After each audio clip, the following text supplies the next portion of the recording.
আটানাও পুঁজি নাই ভাই, আমার দেহটাই পুঁজি। ব্যবসা তো লাভ লস আছে দুই ভাই।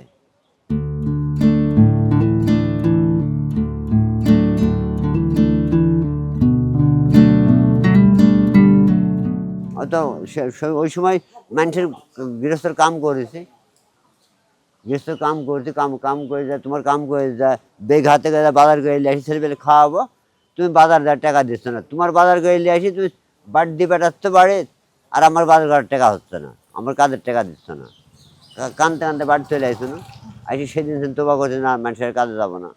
কৃষকের কোনো কামই করবো না, মাথায় তৃপ্তি চলে এলে কৃষকের কোনো কাজেই যাবো না। তারপর কৃষকের কাজ বাদ দিয়ে টুকটাক করে এই ভ্যান কিনে ভ্যান চালাতে ব্যবসার প্রতি চলে এসেছে। আমার ব্যবসা জগতে 28-30 বছর নিম্নে।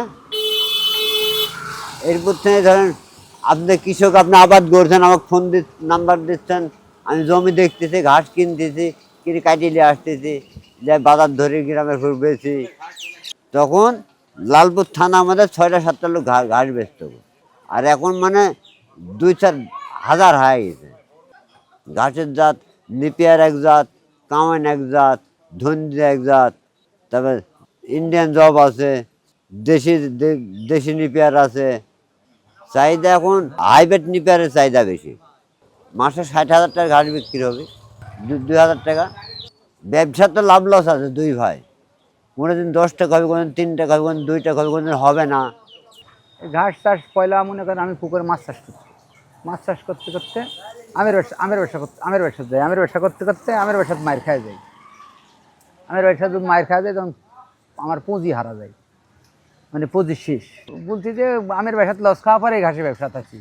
প্রথম আগে দেখটু অল্প অল্প করে অল্প কাটেছি, প্রথম মনে করেন 2-3 ধান ঘাস কাটেছি, কাটিয়ে এসে বাজারে বিক্রি হয় নাকি দেখি, তখন আসি বিক্রি হয়েছে।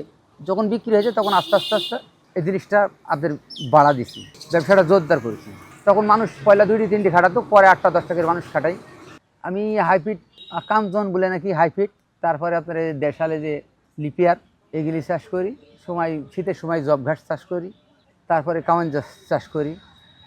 1 বিঘি জমি প্রথম অবস্থায় চাষ করি ঘাস, মানুষজন এসে চাষ করে লাগাতে, তাতেও আপনার প্রথমে 1,015 টাকা খরচ হয়। সার মানুষ টানুষ দিই, নাঙ্গল খরচ, আপনার ঘাসে বিছন টিছন দিই, স্যাঁচ ট্যাঁচ দিয়ে উঠতে 20,000 টাকা খরচ হয়। একটা ঘাস মনে করেন 1 মাসেও কাটা যায়, 1.5 মাসেও কাটা যায়, 2 মাসও লাগে। যখন বর্ষার সময় হয় তখন 1 মাসেও কাটা যায়, শীতের সময় 2 মাস লাগে। ছোটো ট্রেনেই বাপ একলা সংসার চালাতে পারতাম না, এখন যাই চালাই যে কষ্টে চালাক, হালে চালাক, এভাবেই চলিছে।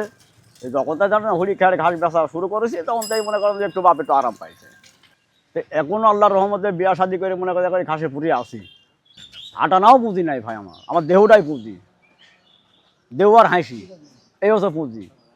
এখন আমার ঘাসের ব্যবসা লাভ হোক লস হোক ওইটি হিসাব না, হিসাব হচ্ছে 2 করে গরু পুষি আমি, বছরান্তর হয়তো 1.5 বছর 2 বছর এরকম পুষি হয়তো বেশি, ওইটি সঙ্গে একটা আয় মনে করি, বুঝছেন। এই ঘাস আগে তো ভাই আমরা বুধাত করে কাটিনি, তখন ছোটো, তখন কাটছি বস্তাত করে কাটি, তখন মাথাত করে টাইনি নিয়ে যায় বাজারে লিয়ে গেছি, বাজারে নিয়ে যায়। তখন তো খুব অভাব ছিল ভাই, তখন 1 বস্তা ঘাস যদি গেলে মনে করেন 20 টাকা দিয়ে বেচা হয়েছে, তো মনে করেন যে আপনার 3 কিলো 3.5 কিলো টাইনি লিয়ে দেওয়া লাগেছে।